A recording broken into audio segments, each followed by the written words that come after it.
Sometimes as a photographer, you're limited with the amount of days that you can go out. And when you do go out, the weather's not that good. Well, today, as you can see in the background, it's completely overcast. And I'm going to try and get some good photographs regardless of the weather. Today, I'm on the west coast of Wales. It's a stormy summer's day. I've got a few ideas. I'm going to try not to get wet from the rain and also from the spray from the waves. And a big swell's coming in right now. Don't.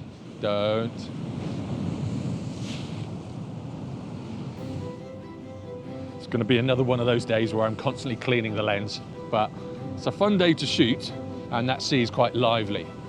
I've got this green and white tower at the end of this pier. I'm going to put that bang in the middle. I've got all these converging lines on the pier pointing to that. Now, the only thing I don't like about this concrete pier is the top of it is actually off a little bit, so it's leaning to one side. Obviously they do this so all of the water that sprays on the top runs off, but it just messes up the composition a little bit. Now, my settings are ISO 100, f5.6, 1/100th of a second. If I close the aperture down to say f13, f11, it's 1/125th of a second. So I am going to have to use some kind of ND. It is quite dark and we've got some moody clouds moving through. So hopefully with enough ND, they'll really blur out. So that's the plan anyway. Whether or not I'll get one is another thing. And there's a big wave coming. Don't. Ah, That was a big one. Right, I'm going to get this one really quickly before that happens again. I'm using a 6-stop filter. This is a magnetic one, so it's easy to use and quick to use. It's also a polarizer as well, so it's like a 2-in-1 filter. At f11, at ISO 100, I get a 4-second exposure. I'm going to stick it on the self timer of 2 seconds, and I'm going to stand here to stop the wind from buffeting the camera at all, or to try and stop it. I'll focus on the marker and then take the shot. Now, 4 seconds, I don't think it's going to be long enough to blur the clouds out too much. So the clouds are going to seem pretty static.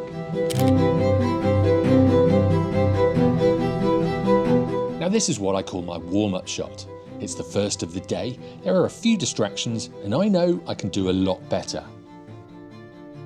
If you've only got something like a 6-stop filter, all you do is take your ISO as low as possible. So I can go ISO 50, and then aperture up to f16, something like that.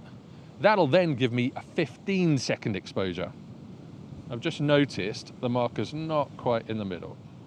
Now, one really good thing with using a polarizing filter in this instance is that the water that's sprayed up onto the top of the pier, it's very shiny. So if you don't have a polarizer, the light will reflect off that. I've just turned the polarizer, and that's got rid of that shine, making the top of this pier really dark. That's basically what I want to do. I want to make this pier stand out from the water around it.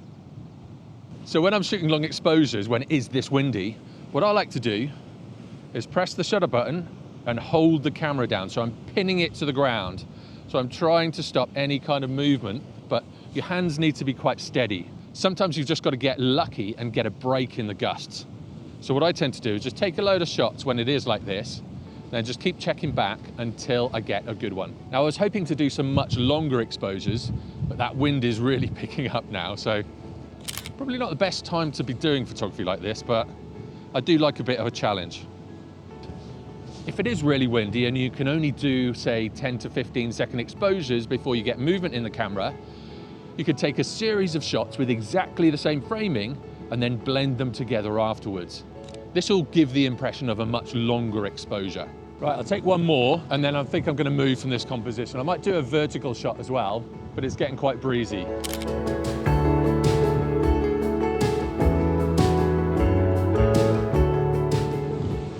Look at this one.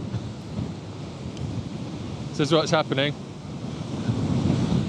Now, one thing I've found with this single point perspective photography is if you don't get the lines starting at exactly the same places on each side of the frames, it looks out and it just doesn't work. So you really have to be precise in where you put your tripod. So let's say I was off center a little bit, and I'll move the tripod over here. I'll frame it up so I'll get the marker bang in the middle.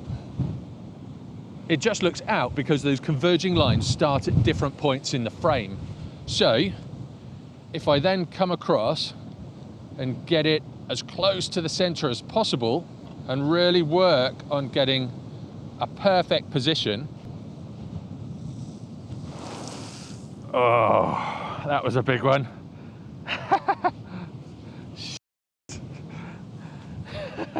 That was a lot of water in there.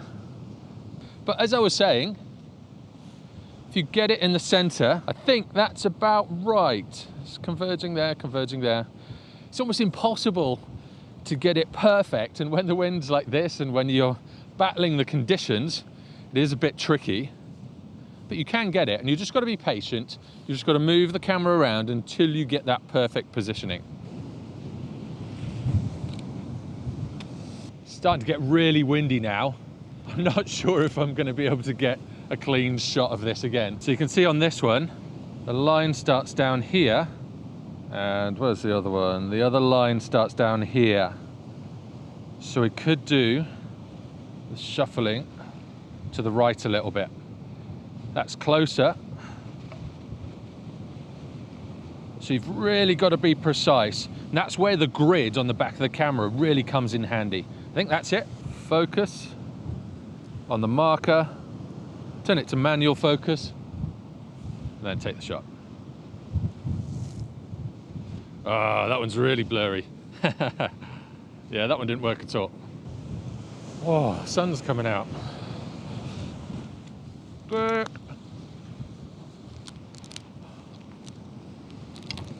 That was really annoying.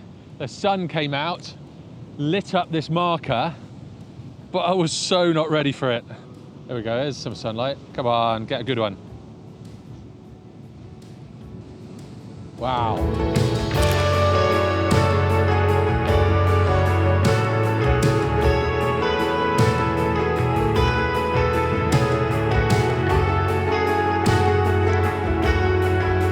The wind really started to pick up, so I decided to head to the main beach in Aberystwyth, as it was a much more sheltered place to take photographs. And there's a wooden jetty that lends itself to this type of photography really well. Although on the drive over it did start to rain a little bit more.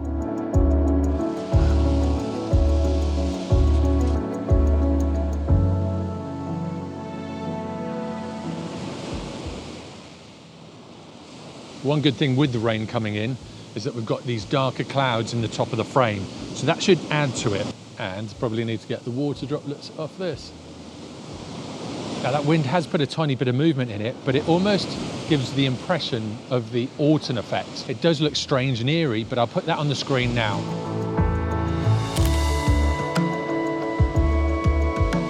Now one thing I am doing is looking around the frame, trying to make sure everything's in line. The green marker was just breaching the horizon, so I brought it up so it's not breaching it at all. I just hope I don't get too much wind, because with the camera this high, it will start shaking in that wind.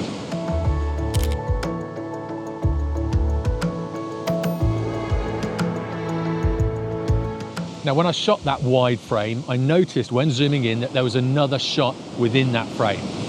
So now what I've got is the horizon on the top third, the top marker triangle just on the horizon. Gonna focus on the marker, and then take the shot. 30th of a second, f/16, ISO 200.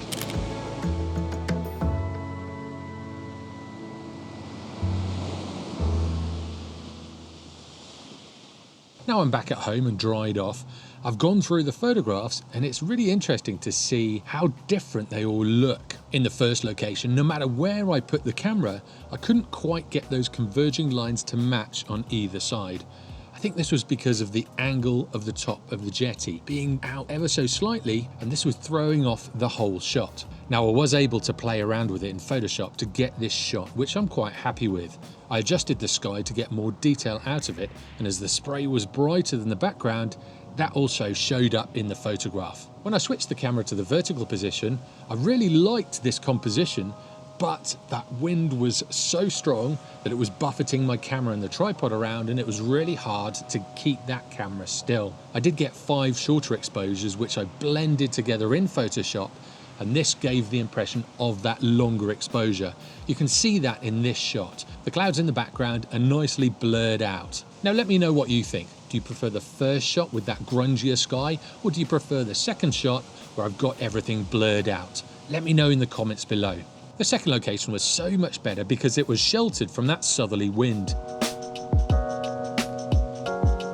While at the location, when I was zooming in to check the focus on that first image, I found a better shot zoomed in. So that's basically what I did. I put the 28-200 in and zoomed in. I think I was shooting around about 110 millimeters. For me, this worked out a lot better. Also, because the Jetty in this second location was a lot darker, it stood out a lot more. I was able to push the brightness a lot further, giving me that high key and minimalistic look in this shot. Now this is a really fun project to do. If you find yourself at the beach, it's overcast and there's not much going on and you're struggling to find compositions, get an ND filter on your camera and take some really long exposures. All you need is something completely static in the foreground, and then you can blur out the sea and blur out the sky as well. Now if you want to see what else I do when it's overcast and the lighting conditions aren't that favourable, watch this video next. In it I show you how to find those amazing locations without any pressure whatsoever.